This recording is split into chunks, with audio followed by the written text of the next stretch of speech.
Hey guys, welcome to our top 5 fish for planted aquariums video. Now before we cut into this video, I want to make a couple of important points so that we don't listen to it's a list, this one should be number 2, that one needs to be number 1, how dare you pick number 1 as that one. Forget it guys, we're gonna list out the criteria right away so that we're all on a level playing field. Now these fish have to be 100% plant friendly, they're good community fish. Given of course the other members that you've chosen for your tank, they've got to be attractive, they've got to have interesting color patterns, pleasing shapes and characteristics. It's got to be something special about the fish itself. And then we're going to go through the typical size, tank type, the size of the fish, size of the aquarium, compatibility with our tank mates, water conditions, temperature, that kind of stuff. And then at the end we're going to put ourselves or our backs against the wall and we're going to actually pick a number 1 fish for planted aquarium. So let's jump right into it. Now, angelfish, Pterophyllum scalari. This is of course a fish that is excellent for planted aquariums, gets to about 6 inches in height, roughly 15 centimeters high, about the same thing in length, maybe a tad more. Doesn't dig up the substrate, therefore great for planted aquariums. Good community fish as long as the tank mates are 2 inches or a little over 5 centimeters in length as a minimum size. Now when it comes to softer versus alkaline water, that you can really differentiate between, is it a domestically produced angelfish or wild angelfish? And the wild angelfish, really think about keeping it in the 6 to 6.5 range with a DKH of around 2 to 5 as a value. If they are domestic angels, well of course tank bred, they can easily do well in slightly alkaline and moderately hard water. Now these fish are great for biotope type setups where you would have lower light level requiring plants, a little bit dimmer light, and they do equally well in lush, fabulous aquascape tanks as well. You want to consider tanks of 40 to 50 gallons in size, especially if you're going to keep a few of them together. As they do get territorial and start pairing off, fish do need a bit of room. Now their flat shape really is the key as a large fish like this as to why they're so great for an aquascape, because that flat shape allows them to glide in and out of any type of plant that's set up very, very majestically. Also doesn't disrupt the plant that's set up at all, and so therefore just a great choice overall for planted tanks.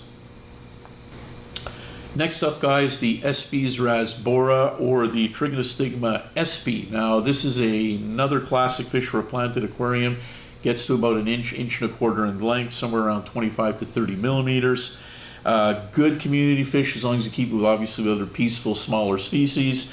You need to keep it in a group of at least 6 to 10 fish minimum for it to really be comfortable and show all the potential color that this fish has. I would say the SP looks a little bit better in a lower light type setup versus one that's really bright. So perhaps a little bit limiting, but in a planted tank's great, totally compatible. Now it's got a very classic shape to it, very nice fin proportion, and it's the lamb chop in the center of the body, which is a deep navy kind of color, is inset to a really nice rich copper background. Makes it look great against planted tanks or against plants in planted aquariums. So this fish really meets our criteria. Very, very nice, nice looking in terms of coloration and shape. Schools beautifully, works well with other species of fish as well. All right, next up, the Cardinal Tetra, Parasherodon exelrodi. Now this is another small, totally plant-safe fish. Gets to 3/4 to an inch in length as well, about 25 to 30 centimeters in length. Good community fish that should be kept with other small fish. Schools of at least 6 to 10, I would say, are pretty mandatory for Cardinal Tetras. You want them to be comfortable, not too shy. Colors of this fish are so spectacular, I would say that they rival just about any marine fish. That contrasting band of blue turquoise up against the rich red background of a Cardinal Tetra really makes it a unique, stunning little tetra to look at. And it looks equally great in dimmer setups with lower light level requiring plants, biotopes, or the fully lit up aquascape type of planted aquarium. It looks just as spectacular in either one of those. As far as temperature is concerned, it needs it a little bit warmer, around 80 to 84 is really preferred, 26.5 to 29 Celsius. And this fish, to really bring out the most of what it has to offer, should be kept in softer, slightly acidic water conditions. You're looking at something at around, say, 6.2 to 6.5 and a DKH of around 3 to 5.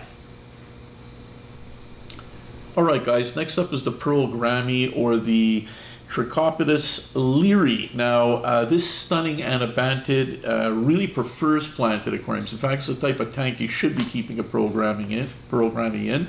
Ranges from 3.5 to 4.5 inches in length, or about 9 to 11.5 centimeters.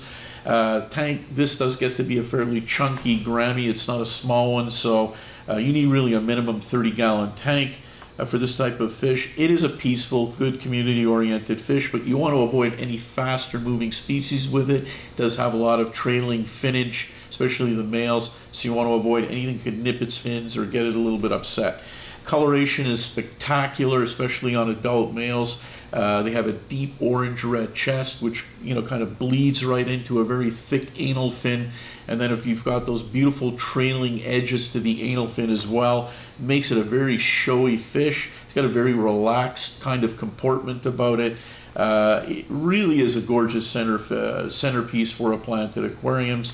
It prefers warmer water conditions as well, usually about 80 to 84 degrees, 26.5 to 29 C is ideal, and softer acidic water conditions are really preferable for this large anabantid as well. Just gotta love that classic anabantid shape, but in a larger format with the spectacular color pattern that this fish has.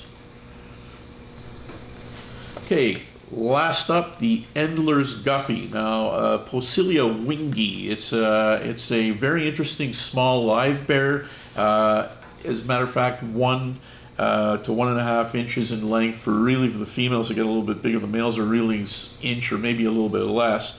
Excellent fish for planted aquariums. In fact, most live bears are. But the Endler's guppy is so good looking that we had to pick that from the wide variety of live bears that are out there. Now, these fish will constantly pick on leaves. That's good because it will dislodge any debris has accumulated on a leaf, any algae that might be starting to grow. These guys are on it right away. Great addition to a planted tank. Of course, if you want to mix other fish in with them, they need to be small, peaceful species as well, not fast moving. These guppies are small. Now, what makes the color pattern so attractive on these fish is that the males it's a very crisp delineation of different colors on them. So when you have them moving in and about planted tanks, they really jump out at you. So very, very unique fish. That's why it made our list.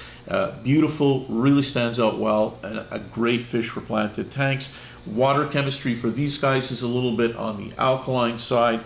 Moderately hard is preferred, which is fine for planted aquariums too, of course. Temperature range 77 to 82 degrees Fahrenheit, or 25 to 28 degrees C. Now, as we mentioned at the beginning of the movie, if we had our backs against the wall, we had to make a choice. We had nowhere to go, nowhere to run, nowhere to hide. What would be our #1 pick? And we would go with the Cardinal Tetra. The Cardinal Tetra, because of the fact that its colors are just undeniably stunning. There isn't any space on that fish that isn't just absolutely stunning.